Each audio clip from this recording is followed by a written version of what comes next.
Welcome to This Week in Coworking, where industry leaders get succinct, actionable insights.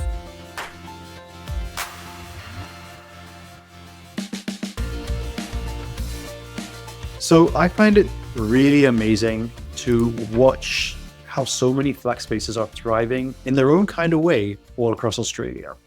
Today, I'm joined by Jessie Glew, who is a CEO over at WOTSO and is calling in from Sydney, Australia. Hey, Jessie, welcome to the podcast. Thank you. Thank you for having me. I'm really excited to be on here today. Great to have you here. WOTSO has actually been in the newsletter quite a few times over the last couple of weeks. So I wanted to just take some of your time and just really dig into some of those stories a little bit deeper. So firstly, congratulations to the whole WOTSO community on celebrating 10 years back in July. A huge milestone. We're all rooting for you all around the world. So congrats on Thank that. you. Now, secondly, what's in a name? I've been wondering this for a while. What does WOTSO stand for? I And really wish I had a good story here, and I don't have a good story for you. It's really boring. WOTSO came out of our real estate portfolio. So we own a lot of real estate. We were putting it into vacant space that we had. It came about through the GFC. We started a really traditional serviced office business called Win Tressida Serviced Offices, WTSO. However, got it. we all sat in a room. We thought we need to come up with a great name here. We really need to inspire people with our name. It's got to be really catchy. We probably spent a whole day, the whole team, and we thought we're not going to pay a marketing crew to do this. We haven't got the money to do that at the moment. Let's come up with something really creative. And we thought, let's put an O in between the W and the T. And we came up with WOTSO. It's as simple as that. I love that. Uh, Now, as someone who cut his teeth in marketing, you can definitely shift that story a little bit and be like, we believe that a circle or a desk can fit anywhere in any organization. And so we threw an O in I there. like that. I like That's that. amazing. That's awesome. But now just tell me a little bit more about your co-working story. How did you land up at a listed operator? What were you doing before? I'm sure you didn't wake up as a child and be like, I want to be in co-working. So what's your story? Look, so I started working for the business and the group about 15 years ago. Previously, I did international communications at uni. I went through a number of PR roles, and then I actually came and worked. My dad is the chairman of WOTSO Property. My whole life, I feel I've been around real estate, commercial real estate in particular, understanding how property works. I never thought I would end up in the property industry or in the commercial real estate industry, but I did. I ended up going back to uni and studying property economics and started in a role at reception here, and then have grown through the business, learned lots of different parts of the business, obviously at reception, and have ended up in the CEO role. I thought we'd get into space of co-working, but our board went across to the States about, it would have been 12 years ago now. And they actually toured all the WeWork locations at the time and came back, and we thought, you know what, we're going to give this a go. We've got a couple of traditional serviced office sites, but we really want to see what co-working's about, build a community, and see if we can create a network of spaces. That's when we dove in and did our first space at Neutral Bay in Sydney. And from there, it grew to the 27 locations we've got today. Wow, that's amazing. And then just took a few weeks ago, I think week 37, we're now in week 41 at recording. You guys actually shared record revenue. I think 49.7 million Australian dollars, which is equivalent to about 33.5 million US dollars for folks listening over in the US. So congrats on that. That's a amazing trajectory. You announced that you saw an uptick in kind of desks revenue by around 3%, overall average revenue up by 8%, and a average portfolio occupancy rate on 98%. Correct. Is that reflective of kind of Australia's shift back to work, or is that something really special in the source and the water around? No, I should be clear there. Those stats that you've reported are our WOTSO property statistics. That Got is it. the overarch, the whole business. So our business is a stapled security. We've got the operating business, which is WOTSO, stapled to what I would call a traditional real estate investment trust. Got it. And those stats that you report there are the whole business. So the revenue report there is the entire business. So that includes our traditional God. tenants. Our revenue for our co-working space is at a record high as well at the moment. We're sitting at 32 million of revenue for the co-working business, and the balance is made up by our traditional tenants. In terms of the growth, and our occupancy rates in our flex space business currently sit at 83%. We opened 7 new locations last year, so I'm not surprised that it's sitting at 83%. I would expect that to grow to 90% over the next 12 months. I think the reason that we're getting good traction is that our spaces are focused in the suburbs and the regions. And at the moment in Australia, and a lot we're seeing globally, is that people are wanting to work closer to home. And we've been able to capitalize on that. Our real estate is located in the suburbs and regions that we own, but also the spaces that we've leased are in areas, in shopping centres in the suburbs. And I think that's really appealing to people. They don't have to commute into the CBD. They can work locally. And we're finding a lot of, it's not startups, it's really established businesses that have been around a very long time that are choosing to move away from the kitchen bench and take a space in one of our locations. That's amazing. And I just want to hit that home again. So a vast majority of the group's profits is actually attributed to the co-working. It's probably 50-50, I'd say. So yeah, the WOTSO property profits come out of both our traditional real estate, which has vanilla tenants on vanilla leases, and then our co-working business, which is producing higher returns than we would otherwise get if we had a traditional tenant in there. Got it. I might give an example there. Sorry. So we purchased a building in Brookvale in Sydney in New South Wales, and it's a 1,400 square metre building. It was completely vacant. We would expect that kind of a building in that market there to produce a yield somewhere between 4 and 6%. Mm-hmm. We are now up at about 9% yield on that asset, and we expect it to grow to about 12%. And it has the capacity, as we know, with flex space to continue to grow, because as your occupancy remains high, you can continue to grow your rates. Yes, absolutely. Yeah, I'm assuming obviously you're also adding more revenue that's not tied to square footage. So you can increase the revenue even higher outside just the traditional square footage that you would get on a traditional That's exactly it. You're adding service across there and community and everything that allows you to increase that revenue. Came up with this whole listed flexible property security because we thought, oh, what are we? There's not many groups, I should say, that an owner, operator and manager of their real estate, but also the operating business that sits inside that real estate. So essentially, we go out, we acquire distressed real estate, whether it's physically distressed, financially distressed, and most of the time that real estate's vacant.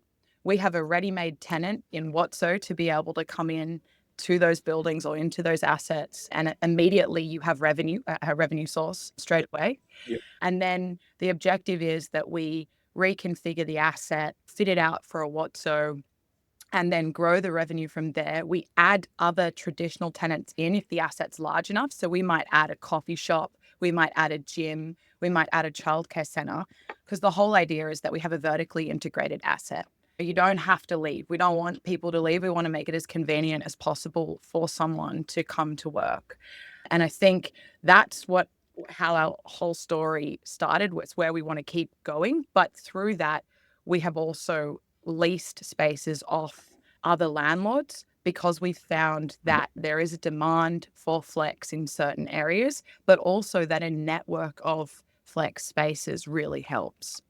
And we are seeing lots of members transition between different spaces. That's really interesting.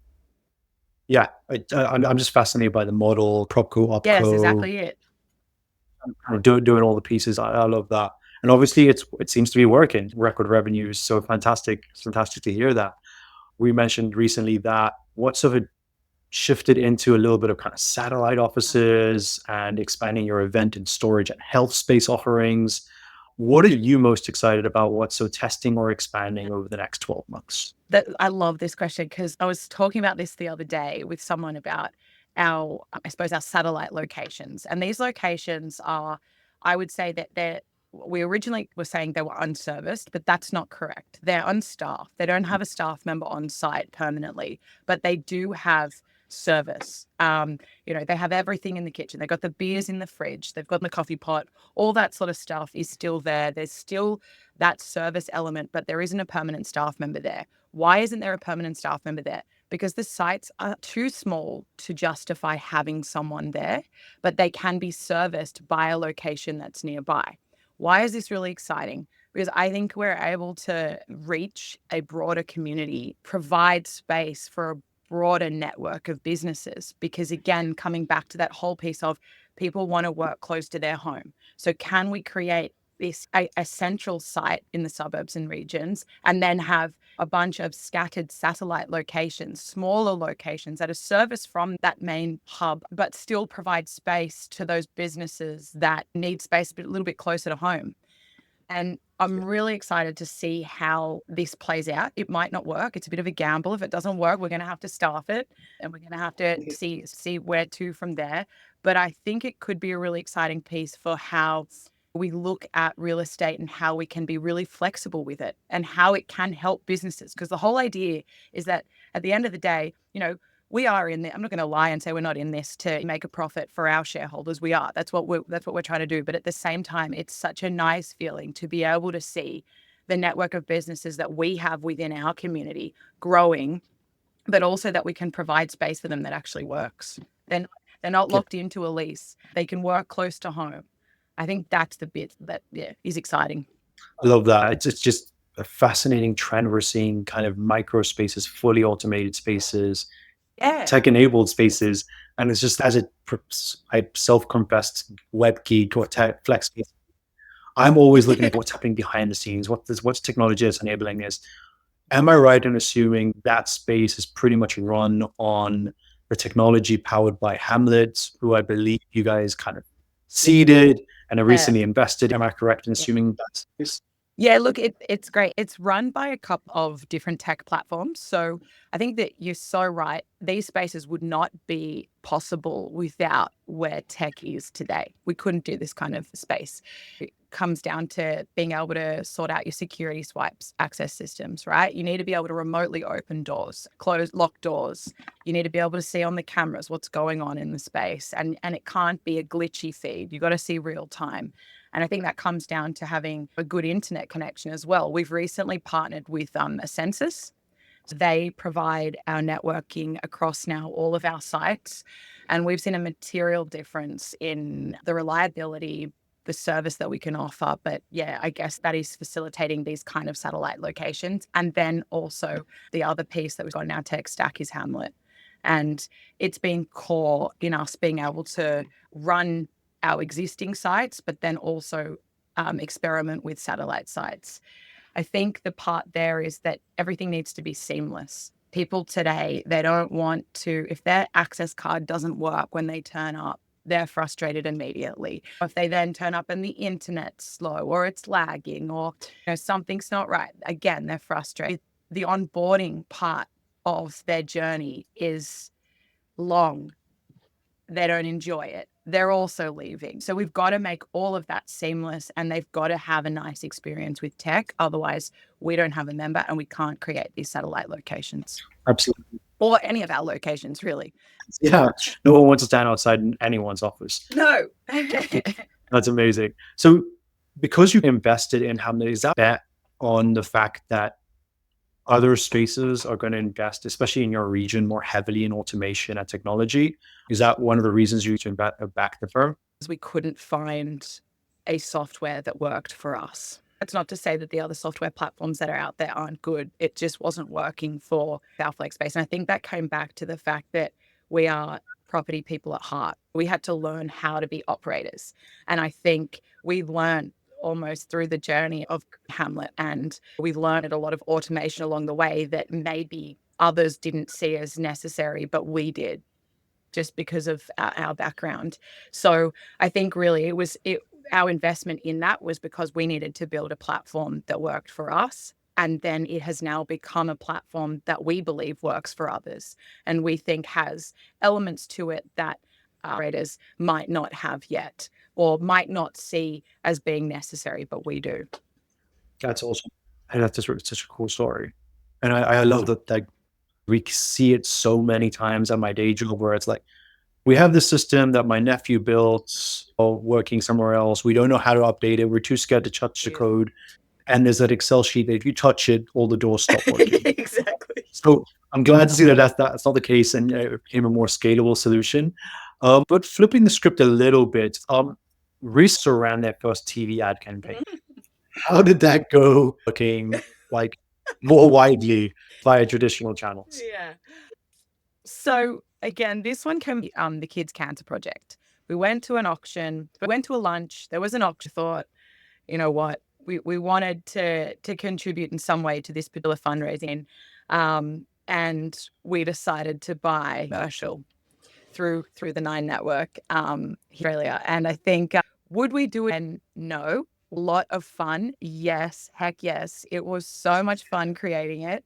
Our whole team is in it. And I think if anything, it built our team. The team was like ecstatic when they saw their faces on TV. But I really don't think it did anything if I'm speaking transparently. But do I think that with education around flex and this whole idea of what is co-working, and maybe,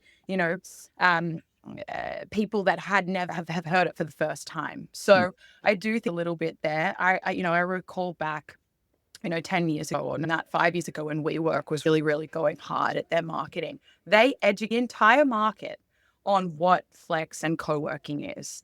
And so, there is still value, I think, telling people what we are. Don't do a TV commercial though, because I really don't think I love that. So basically, just give the money to the local organizations and let them do the TV yes, effort. yes, that's a And better if somebody way that do that, and focus on everything else that drives bums into seats. And exactly it. The local piece is so to our business in particular is local marketing. We've got a program where we go out and speak to all the local businesses of our particular spaces. I think that's the thing, because they then talk about WOTSO, and then they're talking to people in the area, have a look at what we are and what we do. And I think that's been our best marketing is through talking and referrals, and this is in the network of businesses of where we are. I absolutely love that. And a previous role, my job was to build hyperlocal perk programs for co-spaces. Cool. It was so awesome to sometimes just sit back and measure like that hyperlocal impact of every co-working space. Yeah. Like how much money are people spending? Are they going to yoga? Are they buying sodas? Are they doing team lunches? Like, are they things in the immediate area? Yep. And if so, how much? Yes. Right. So I want to see that from WOTSO. That's my ask from you guys is do the hyperlocal economic study, see what that impact is, because I would love to dig into that number and bring you back more onto the show. Do you reckon you can capitalize on that? So there's that network of business that talk about this, I guess a program where businesses can have access to discounts, and we've tried to implement a couple of times. It's really hard and maybe we just haven't got it right on the membership. Go out and speak to all these businesses, and that really helps us in networking our site and attracting new members. But it's then getting the buy-in from our membership to use those services. So we've got it sort of going one way at the moment, and it's helping bring members in. It's more though than getting our membership base to use that service. That's the challenging piece. So for 10 years, I ran Included.co, which is a member perks program for co-working spaces used by almost 700 spaces worldwide. Okay. And that was my job, is to figure out what kind of perks can you put in front of members that gets them excited to walk out the space and spend money with local vendors. Yeah. And I think we could do a whole other podcast just on that. But it's just, it's something that completely fascinated me almost a decade. But there is definitely a way to do it, but it does get tricky. Yeah. It is one of those things where you have to do it because there's enough value for the local community, but make it feel like a reward, not a transaction. Yes. It's got to be still authentic, right? That's it. I definitely think there's something there. I think it can be measured. We'll park this. We need another podcast. Let's do it. I appreciate you very much, Jessie. Thanks for joining us. I look forward to sharing this, our global community.